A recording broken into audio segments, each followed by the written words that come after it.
सैमुएल्सन। Paul Anthony सैमुएल्सन 20वीं शताब्दी के सबसे प्रभावशाली अर्थशास्त्रियों में से एक थे।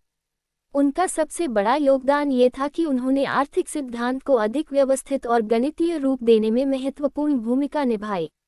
1970 में उन्हें इकोनॉमिक साइंसेस का नोबेल प्राइज मिला। नोबेल समिति ने उन्हें स्थिर और गतिशील आर्थिक सिद्धांत विकसित करने तथा आर्थिक विश्लेषण के स्तर को ऊंचा उठाने के लिए सम्मानित किया।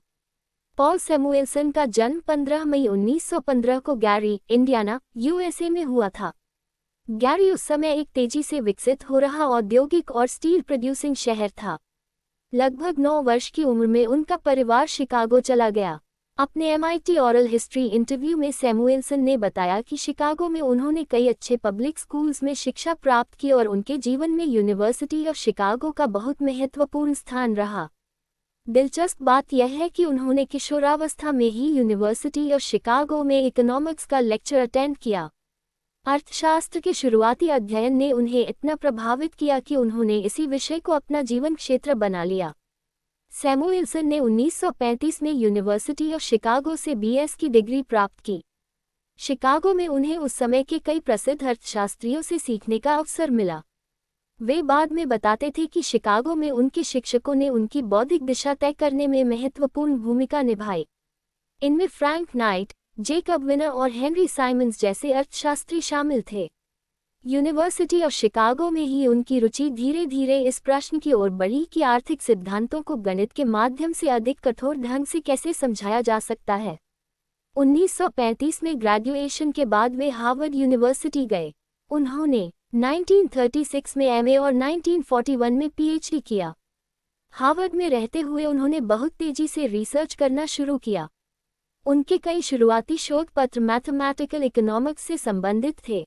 मिट के अनुसार ग्रेजुएट स्टूडेंट रहते हुए ही उन्होंने महत्वपूर्ण थियोरेटिकल कॉन्ट्रीब्यूशंस देना शुरू कर दिया था।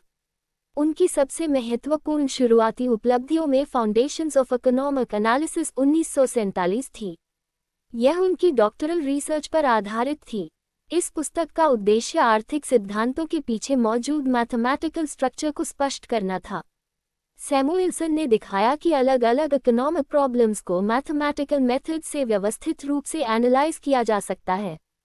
यही काम आगे चलकर आधुनिक मैथमेटिकल इकोनॉमिक्स के विकास में अत्यंत प्रभावशाली बना। मिट के अनुसार उनकी मैथमेटिकल एनालिसिस ने आधुनिक इकोनॉमिक्स की नींव को महत्वपूर्ण रूप से प्रभावित किया। सैमुएल्सन 1940 में मैसाचुसेट्स इंस्टीट्यूट ऑफ टेक्नोलॉजी से जुड़े। उन्होंने MIT के इकोनॉमिक्स डिपार्टमेंट को दुनिया के प्रमुख इकोनॉमिक्स रिसर्च सेंटर्स में विकसित करने में महत्वपूर्ण भूमिका निभाई। उनके आने के समय विभाग ग्रेजुएट स्टूडेंट्स को ट्रेन नहीं करता था। बाद के दशकों में MIT इकोनॉमिक्स विश्व के सबसे प्रभावशाली विभागों में शामिल हो गया।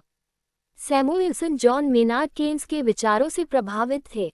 उनकी प्रसिद्ध text book economics N introductory analysis पहली बार 1948 में प्रकाशित हुई। ये पुस्तक विशेष रूप से महत्वपूर्ण थी क्योंकि इसने केन्सियन इकोनॉमिक्स के प्रमुख सिद्धांतों को शुरुआती विद्यार्थियों के लिए व्यवस्थित रूप से समझाया। बाद में ये दुनिया की सबसे प्रभावशाली इकोनॉमिक्स टेक्स्ट बुक्स में से एक बन गई और 40 से अधिक भाषाओं में अनुवादित हुई। सैमुएल्सन का दृष्टिकोण यह नहीं था कि सरकार ही पूरी इकोनॉमी चलाए। वे मार्केट मैकेनिज्म और गवर्नमेंट पॉलिसी दोनों की भूमिका को स्वीकार करते थे। सैमुएल्सन ने इकोनॉमिक्स के कई क्षेत्रों में काम किया। उन्होंने इकोनॉमिक थियरी को मैथमेटिकल मेथड से अधिक रिगरस बनाने में महत्वपूर्ण भूमिका निभाई। उन्होंने ये समझने में योगदान दिया कि इकोनॉमी समय के साथ कैसे बदलती है। उन्होंने इकोनॉमिक एफिशिएंसी और सोशल वेलफेयर से संबंधित थियोरेटिकल एनालिसिस को आगे बढ़ाया। उनका revealed preference approach consumer choice को ऑब्जर्व्ड बिहेवियर के आधार पर समझने का महत्वपूर्ण प्रयास था। उन्होंने इंटरनेशनल ट्रेड थियरी के मैथमेटिकल डेवलपमेंट में महत्वपूर्ण योगदान दिया। उन्होंने केन्सियन और न्यूक्लासिकल आइडियाज को जोड़ने वाले थियोरेटिकल फ्रेमवर्क के विकास में महत्वपूर्ण भूमिका निभाई। उनके शोध की व्यापकता का अंदाजा इस बात से लगाया जा सकता है कि उनके कलेक्टेड साइंटिफिक पेपर्स में लगभग 400 महत्वपूर्ण एकेडमिक कॉन्ट्रीब्यूशंस शामिल किए गए।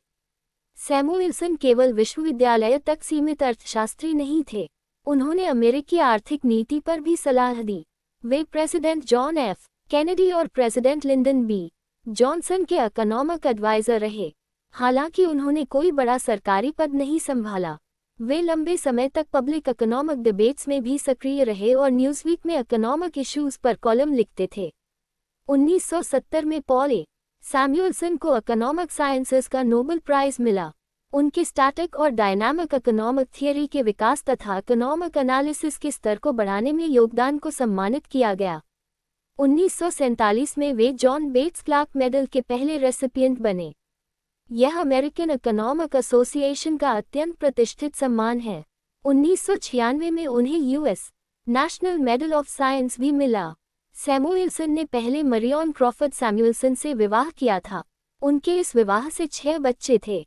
मरियन की मृत्यु के बाद उन्होंने रिचर्ड सैमुएल्सन से विवाह किया, जो उनकी मृत्यु तक उनकी पत्नी रही। पॉल सैमुएल्सन का निधन 13 दिसंबर 2009 को बेलमोंट, मैसाचुसेट्स में हुआ। वे 94 वर्ष के थे। पॉल सैमुएल्सन की सबसे बड़ी उपलब्धि किसी एक थियरी या इक्वेशन तक सीमित नहीं थी। उन्होंने आधुनिक इकोनॉमिक्स की भाषा और एनालिटिकल मेथड को बदलने में महत्वपूर्ण भूमिका निभाई।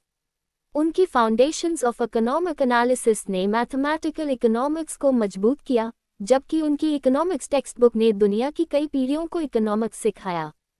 इसीलिए उन्हें आधुनिक अर्थशास्त्र के सबसे प्रभावशाली थियोरेटिकल इकोनॉमिस्ट्स और इकोनॉमिक्स एजुकेटर्स में गिना जाता है।